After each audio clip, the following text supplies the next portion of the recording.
All right, it says we are live. Hello, hello, hello, everybody. Good morning. I am so glad to be before you this morning for the inaugural episode of Conversations with Cheryl. Many of you know that we would do the D Suite from 101.5 FM here in Houston, Texas on Saturday mornings at 11 o'clock. But obviously, because of the pandemic, being able to get into the studio has been a challenge to do live broadcasts in the studio. So I've been running around trying to figure out what can I do, how can I make this happen. We were doing it on live anyway, but I found this new technology. Identify this new technology, so bear with us because we're going to have to work through it and see how it works. This is our first time, but hopefully you guys are seeing us, and I am grateful to be back in front of you again. And I'm also grateful to have with me this morning as my guest Arthur J. Gibson. Arthur J. Gibson. Jay, thank you so much for being here with me this morning. Thank you for having me. It's a pleasure. Absolutely. So listen, as we get started, why don't you go ahead and tell everybody a little bit about who you are and what you do? Jay Gibson, originally born in Houston, Texas, and I am a man of a few traits. I am a chef, I'm an author, I'm a speaker, motivational speaker, jewelry maker. I do quite a bit with my hands, and I just love engaging with people in general. Okay, all right. So tell me a little bit about what that's like becoming a chef. I personally am a foodie, and Okay.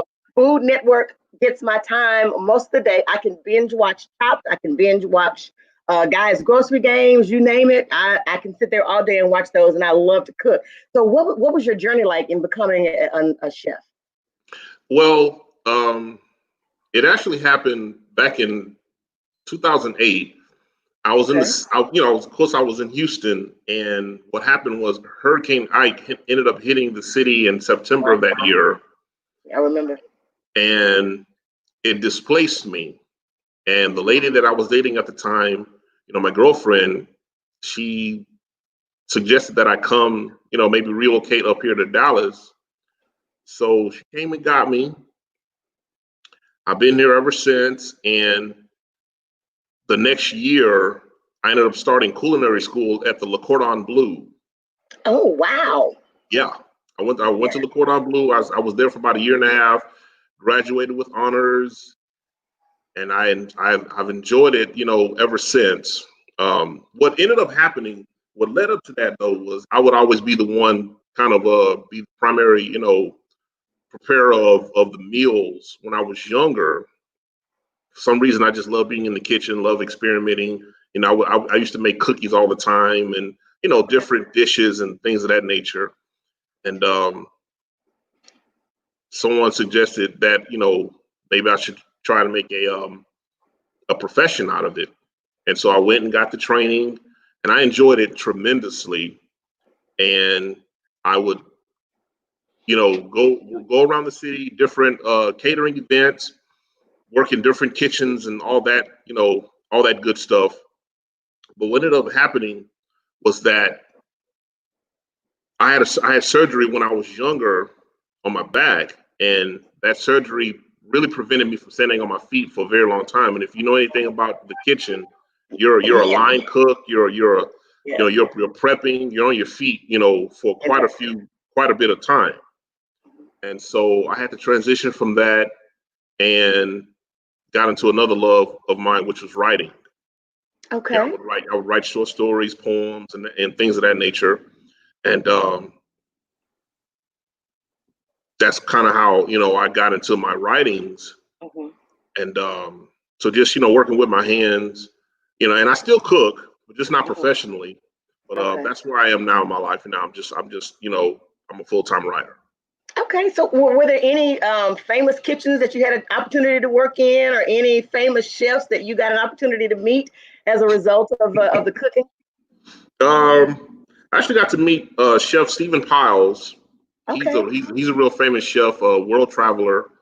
Um, he was one of the ones that kind of showed a lot of us chefs some things as far as different cooking techniques and different knife handling skills, that sort of thing. Um, As far as just famous chefs, I can't really say I've met too many famous, culinarians, but I got to meet a lot of local legends here in the city that all they do is just cook. All they do is prepare, dishes and Awesome. catering events and that sort of thing. And that's one thing that even during this pandemic, people are just not going to stop eating. You know, so Absolutely. yeah. Yeah, listen, let me tell you, Uber Eats has gotten my money. Lyft, all those places that deliver, Grubhub has Oh gotten my wow. money. Yeah, people are going to eat. As a matter of fact, people are probably eating even more now because they're at home all day, every day. But the other thing is that by being here, a lot of more cooking is going on as well. Like I said, I love to cook, so we've been cooking a lot also. But we tried to give back to the restaurants because we knew that it was people couldn't go in and eat. So we tried to Right. order from them as well to make sure that we did our part to help keep them open. Right. So when you talk about your writing, what has that been like for you? My writing. Hmm. Oh my word! It has opened my mind. You know, it has just opened my mind to a whole bunch of different worlds. Um, Hmm. nonfiction, fiction, science fiction. Just meeting up and coming authors, people who I here's what I believe. I believe that every one of us has at least one book in us. Hmm. Every one Hmm. of us has at least one book in us, and it takes focus, ingenuity, and just sheer will to want to get that book out of us. You Hmm. know, writing for some of us comes is second nature, but I know Right. for some people it's challenging because a lot of people feel like you have to be in a quiet space and you have to have a great outline and you just write all day. And I've heard people say, "Oh, I couldn't write a book because that's boring to me." Well, Hmm. if you understood that putting something on paper and having it immortalized, Right. that's one of the best feelings in the world, as far as having something immortalized, something that's going to outlive you. Hmm. Something that generations behind you can take advantage of and read and take in and that sort of thing. So for Right. me, writing has just been a whole nother world. That's a big world. Yeah, yeah. I find writing to be very cathartic. I find Yeah. it to, when you're able to put words on paper and because I've always journaled, and a lot of the books that I've written have come from the journaling that I did. Okay. And I agree with you. Everybody has a story to tell. Hmm. Maybe they can't tell it themselves. Maybe they have to get a ghostwriter or somebody else to write. But I believe, like you, that all of us have a book in us somewhere, and it is amazing to be able to put that out and let others hear what your story actually is. Right. Exactly. Tell us about Right. some of the books that you've written. Uh, my first book, um, my first book really was a passion project for me. It's Hmm. entitled "Men Equal Responsibility." Mm. How that book came about was I put those words on a hat, and people that would see those words would just be kind of taken aback. They would like it, of course, but they would just be kind of taken aback and would want to know what it meant. And then I met this gentleman who saw the hat and my because I had the signs on my car as well, and he was so moved by it to where he gave me the money for a particular hat, but he didn't want the hat. He wanted me to just pay it forward. And I thought to Mm. myself, what could I have given that gentleman, that he could have, walked away with that I think he would have, really enjoyed. And I was Hmm. already in the middle of writing, another book, my novel that I'm still working on. And I started on the book. I wrote out the different chapter titles that I wanted to talk about, addressing, issues that we men, tackle on a daily basis. Hmm. And that's how I came up with my first book. And it's been a massive success. People just love it. Women have bought it for their sons, for their boyfriends, for Hmm. their husbands. Guys have bought it for their brothers, their sons, and that sort of thing. And it talks to it speaks to women, but I'm really talking to the fellas Hmm. from not necessarily from a judgment standpoint, but from an encouragement standpoint. letting the fellas know that there are a lot of things that we as men have gotten away from that we need to get back to, and we need to stay. You know, um, I just believe, in my heart that there has been a real big regression in manhood where men have sort of taken a back seat and let women just take the lead and all. And that's just not how it's supposed to be. Not to say that a woman can't lead, but we men are leaders by nature. And when we relinquish that, then as far as I'm concerned, we're not really being real men. So that's how the first book came about. Oh, wow. Okay. So since we're talking about that, I also know that you, I think it's a jewelry line or something that you have called In the Madness. And but since we're talking about men, with everything that's going on right now, what I don't know, what are your thoughts about it? Because I'm really kind of numb when I think about, like you said, the madness. And it's madness. So what are your thoughts about that? Yeah. There are many. Um, of course, I think back what happened, in the early '90s with Rodney King, and how that atrocity was caught on camera, and yet every one of those guys were, pretty much acquitted and let off. And if you fast forward so many years later, it seems like it's the same thing that happened so long ago. So you ask yourself, what has changed in that time? Um, it's tragic. It's senseless. It's frustrating. It angers you. It makes your blood boil to know that there are those who don't seem to want to appreciate our skin, our melanin, and then you mix that with being a man. My mom used to tell me when I was younger that I was born with two strikes against me already. Being a man and being black in America. Yeah. You know, Yeah. and although I can't necessarily say that I co-sign all of the looting and all, Right. I full well understand the anger, Right. because it's like, when does it stop? Where's the period? When does this madness stop? When does the racial injustice stop? And unfortunately, I don't really see it stopping anytime soon. You Absolutely. know, they're just gonna continue to hate us regardless. They're gonna continue to hate us, and that's the whole tragedy of it all. And it's so unfortunate, and I hear you say what has changed in that amount of time. Obviously, nothing. I think the only thing that may be a little different now is that everybody has a camera.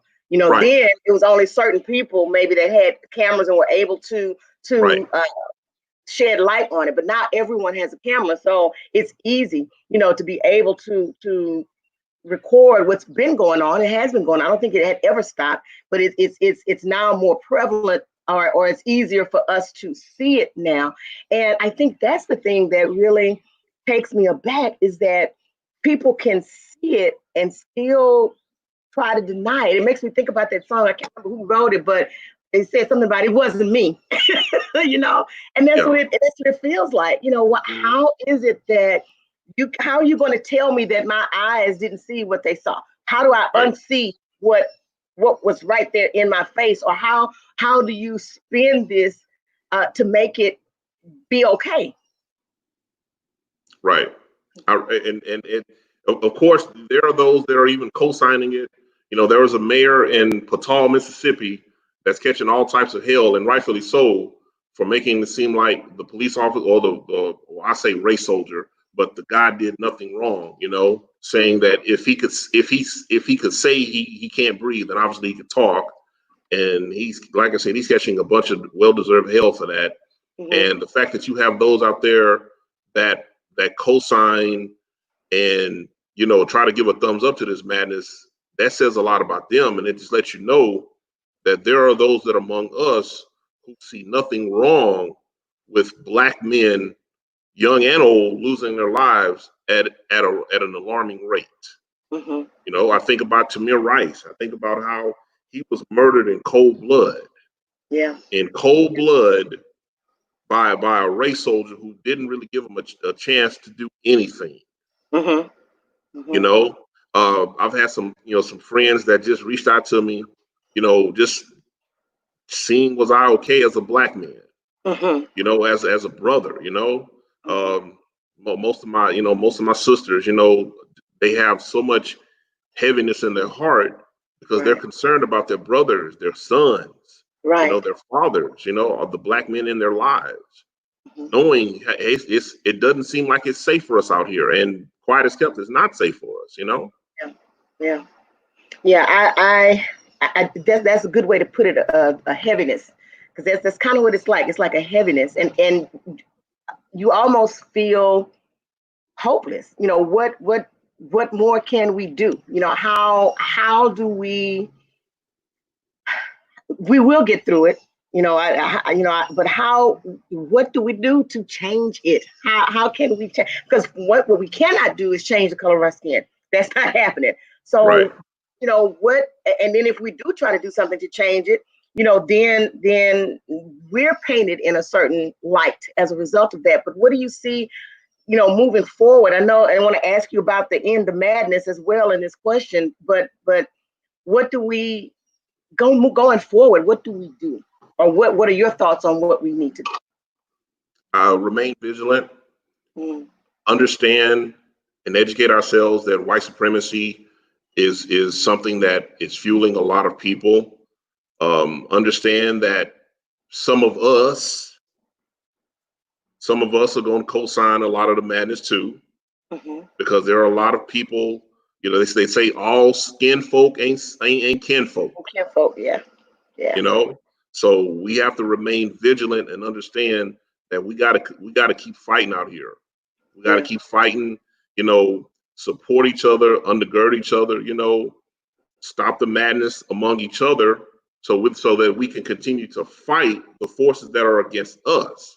mm-hmm. I mean, you have living while black, breathing while black. It almost seems like there is nothing we can't do because people see it as a threat. Right, When someone is so quick to pick up a telephone and want to call law enforcement on us for simply barbecuing in the right. park, Mm-hmm. that's a huge problem. Yeah, Gentleman moving into his apartment, somebody thinks he's doing something wrong. They call the police on him. It seems like yeah, living and breathing while black has become such a criminal thing in this country. So I would just say all we can do is remain vigilant. You know, if you believe in God, stay prayed up, mm-hmm. and just keep fighting. Don't back Yeah, down. Don't stand down. Stay in 10 toes down, and just keep fighting, because this fight is just not going to end. There's seemingly no end in sight for what's yeah, happening to us, you know. yeah, yeah. So, what is In the Madness about? In the Madness is a jewelry line I started. I began making necklaces with letter beads, and they all said a certain thing. In child abuse, in racism, in sexism, END, end cyberbullying. There's a lot of madnesses that are happening that we all need to be vigilant for. And I would just design these really cool necklaces. Matter of fact, I'll get one right now.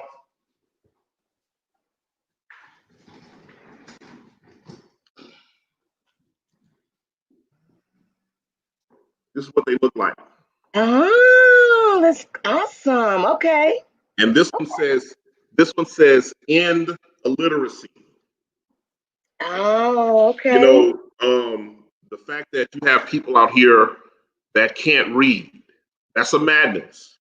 Yeah, You yeah. know, people have to know how to read, the simplest things like a street sign. And there are those who don't even know how to do that. So that's a Right, that's a that's a serious problem that we have. And so right. I make these pieces that people can wear, something that means something strong to them. Right. Animal cruelty. Sexism is a big thing. So Mm-hmm. that's the point of why I created those particular pieces, and I've went to different, shows, trade shows, and all that, and people gravitate to them real heavy, and I appreciate the support, and more importantly, the pieces that people buy, I want it to resonate with them because it's something that they're in a fight for as far as wanting to see come to an end. And of course, there's a continuation to try and stab at it or whatever to try and bring Right. it to a halt. But I mean, it's a madness that it's like racism. Racism has been around way longer than I have, way longer than both of us have. Right. And it's a fight. It's a continuous fight that we gotta keep our foot on the neck of it. Oh, man, I'm telling you, this is like how they say the struggle is real. The struggle is real. How much are your necklaces? How much are you sell them for? Hopefully, some of our viewers today will be patrons of yours. Go out and get them some. Okay, well they're 25, Okay. and a portion of each sale is going to a specific foundation that targets that particular Okay. issue. I have one piece that I donate a portion of the sales to the National Alliance of Mental Illness. I know May was Mental Illness Awareness Month, Right. and NAMI, that's a foundation that I support as far as just combating mental illness. Mhm. Well, that's So awesome. That's awesome that you're doing that. So I'm gonna push for the viewers and listeners to get out there and purchase one of your necklaces, one that resonates with them, so that they can do their part to help further your mission of ending the madness. I love that. That's awesome. That's really great. So now that we went there, and that wasn't necessarily what I was going to talk about this morning. Let's try to get back to your talk to you a little bit about your writing experiences. What has been your biggest challenge when trying to write? I know you said you're in the process of writing a novel now. So what is your biggest challenge? yeah, I have to admit, well, the novel that I'm writing, I actually wanted it to be finished back in March, Hmm. but the pandemic, unfortunately, I have to say that it's kind of disrupted my writing flow Hmm. because nothing was the same. Restaurants closing early. I like to go to the library. I love going to the library, and Hmm. libraries for a long time were closed. Right, And right. so I would have to say, to answer your question, one of the biggest challenges is focus. Yeah, Focus, and yeah. then particularly the types of books you write, fiction versus nonfiction. I have two nonfiction books, and those writing those books seemingly have come just so Yeah, easy. But yeah. when you write a fiction rather, with characters and storylines and climaxes and all that, that could be a little bit challenging because you want it all to gel, you want it to flow, you want it to make sense to the reader. Hmm. You want the book, you want your fictional novel to make sense to the reader. You want the characters to mesh. You want the storylines to flow, Hmm. because sometimes a writer can be all over the place, and I've seen reviews from different book reviewers that'll say, oh, it started off okay, but then it started going all over the place. And as Right. an author, that's what you want to avoid. You want to avoid your book just being all over the place. You want it to just be a straight, even flow where people can get into the character developments and the storylines, and where is it going? Is it going somewhere, or is it going to leave me hanging? Yeah, yeah, And so and that's I would agree with yeah. that. When you're writing a nonfiction, a lot of times it's based on your own experiences or the experience of other people that you've come in contact with or that you've connected with. And whereas with fiction, even though it may have a basis in reality, like you said, you still have to try to make it flow and make it make sense. And where the people, when they're reading it, they get an understanding of what it is that you're trying to do. So yeah, I can see how that could be somewhat challenging. I've never walked into that area. I'm staying in my lane. Nonfiction is me because I don't know. I'm like you. It would probably take me 2 or 3 years to do do a fiction book because I Mhm. have to come out of the top of my head with that. So I get that. What when you're talking about your writing, what was something that you learned that perhaps you did not know prior to?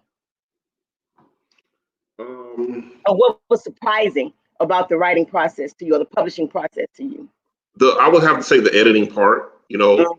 knowing that sometimes you have to go back behind the person who edited your book Yeah. and fix something that they may have misconstrued themselves, thinking that, oh, the grammar doesn't go here, or this sentence structure is not right. And I get the sentence structure aspect, but sometimes as a writer, you want to write something that you feel flows the way you want it to flow. And sometimes it could be they want it to be, either politically correct or a Right. different way. And that can kind of mess with you a little bit, because you have a certain idea of what you want the book to flow or whatever. And so I would have to say the editing process is real challenging, Yeah. because it's the process in which you want the book to be, readable and legible and that sort of thing. But at the same time, you write a certain type of way and you want it to come out the way you want it to come out, because there are going to be those who are going to absolutely get what you're trying to say, Mhm. in a not so structured way. I And know so, exactly what you're saying. yeah, You use the type of verbiage that would normally be used when you're just talking to somebody, and then the editor looks at it and wants to come back and say, "Well, no, that's not. Well, no, that's not how I would say that. yeah, If I was talking yeah, to my friend, this is exactly the way that this will come out. So I get it, I understand, but no, this is the way that we speak to one another. So it needs to remain that way, so that and the people, like you said, the people that are reading it, they'll get it, they'll understand it. right, Yeah, yeah. So right. if you had one thing to tell an aspiring author, one nugget that you could give an aspiring author, what would that be? I would say write what you know, Mm, write what you know, and be the best author that you can be.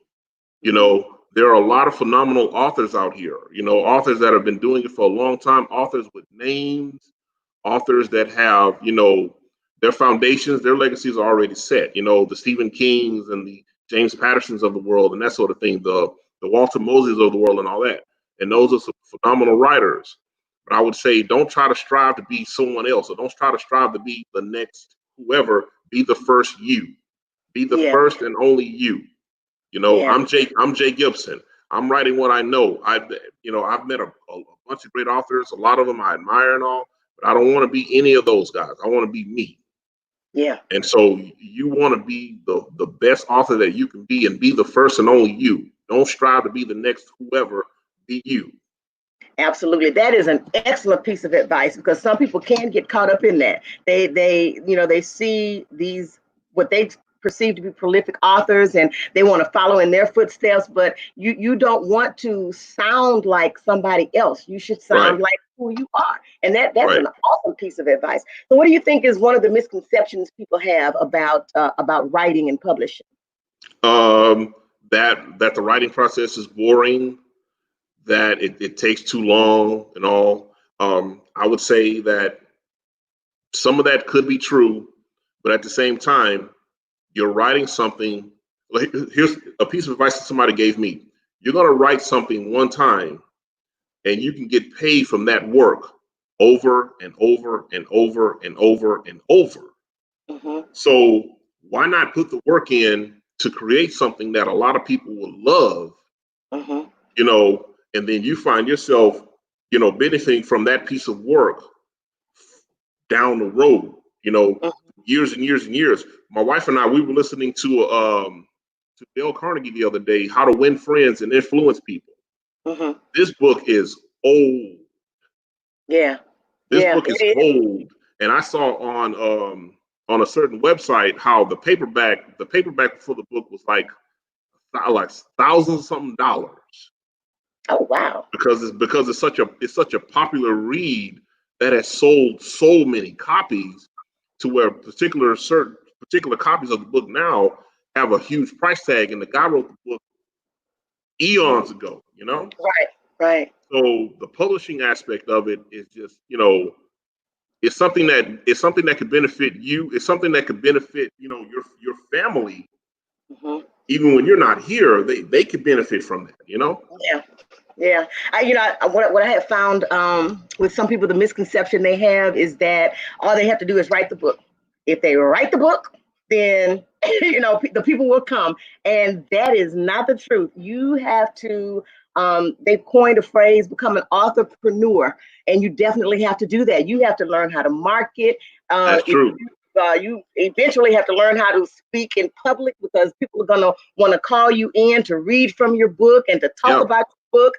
So if that's not something that you're geared towards, something that you don't really like, you're going to have to get used to it, because it's really about getting the book in people's hands. Just because you wrote it does not mean that people are just going to go out and flock to it and start purchasing the book. So that's one of the biggest misconceptions that I think is out there, that people think that that's it. If I wrote it and put it on Amazon or put it on Kindle or wherever the book is sold, that at that point, that's all I need to do and it's going to fly off the shelves. And that is not true. You have to do the work.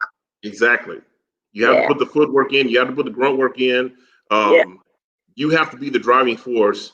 And this is really in anything from a creative standpoint.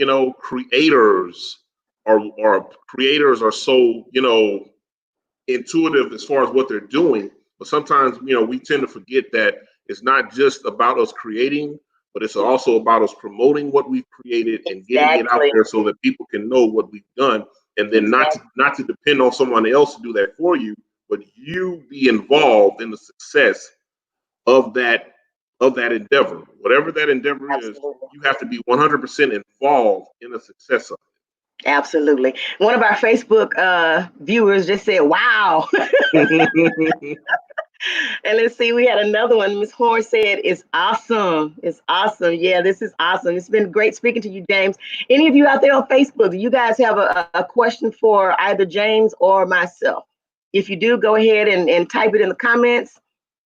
We'll give you a couple of minutes to try to do that. And if not, James, while they're coming up with their questions, if they have any, go ahead and let us know how we can connect with you. We definitely want to send some people your way to purchase those In the Madness necklaces. But if somebody wanted you to come out and speak, or they want to purchase your books, how do we connect with you? They can connect with me through email, jgibsonbooks@gmail.com. I do speaking. I do encouragement, motivational. They can purchase my books on my Etsy page with other stuff that I sell as well. Etsy.com/shop/eclectic by J.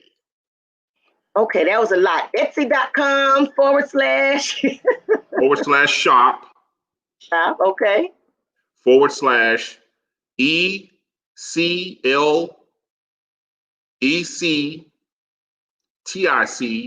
eclectic by BYJJAY. All right. Okay, that's awesome, you guys. Y'all go out there and you connect with Jay so that you can purchase his necklaces, so you can purchase his books, so you can have him to come out and speak at your events. Jay, it has been awesome talking to you this morning. Thank you so much for being my inaugural guest for this inaugural episode. Thank you for having me. I feel honored for being, the inaugural guest on your show, and I wish you much success on it as well. Thank you very much. Everybody, we've been speaking with Jay Gibson. He is an author. He is a speaker. He is a jewelry maker. Man, he's a jack of all trades, man, a Renaissance man, as they say. And it has been wonderful speaking with him today. We want to remind you that we'll be here every Saturday, 11 a.m. Central Standard Time. We have this new technology, and we're loving it today. Hopefully, you've enjoyed what we brought before you. We want to remind you that we're going to have our Pajama Jammy Jam on the 5th, June the 5th. Restore Her is having a Pajama Jammy Jam virtually, just like this. So you want to join us for that. It'll be on Facebook Live, 8 p.m. Central Standard Time. And Restore Her is having its second summit of the year. It starts June 7th through 13th, 7 p.m. Central Standard Time. And it will also be simulcast live, YouTube, Facebook, wherever you do your live streaming, you'll probably see our face in the place. Thank you so much for joining us today. And as always, remember that God can do exceedingly and abundantly more than you could ever ask or think, according to the power that works in you. Be blessed. Yeah. Right.